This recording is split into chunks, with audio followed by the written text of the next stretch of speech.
Hello হেনা, তুই নাকি বিয়ে করে ফেলছস? তা আমাকে এটা ফেসবুকে ঢুকে জানতে হইতেছে। তুই না আমার বেস্টি ছিলি, আমাকে না জানাই বিয়ে করে ফেলছস। আমাকে একবার জানানোর প্রয়োজন বোধ করলি না। দুনিয়ার সবাই জানে, মানে ফেসবুকে ঢুকলেই তোর বিয়ের খবর।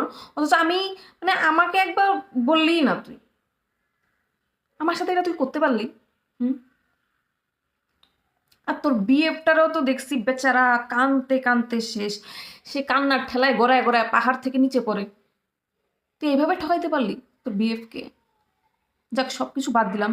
এখন মেইন কথা হচ্ছে যে আমার মাও জানে না তোর বিয়েটা হয়ে গেছে। যে জানলে তো আমি পুরা শেষ। এতদিন আমি আমার বাসা থেকে বিয়ের জন্য চাপ দিলে আমি তোর উদাহরণ দিতাম যে হেনাও তো বিয়ে করে নাই, কই তাকে তো কেউ কিছু বলতেছে না। এখন এখন এখন আমার তোর বিয়ের খবর শুনলে তো আমার মাইরেই ফেলবো, বলবে যে হেনাও তো বিয়ে করে ফেলছে, তুই বসে আসছিস কেন?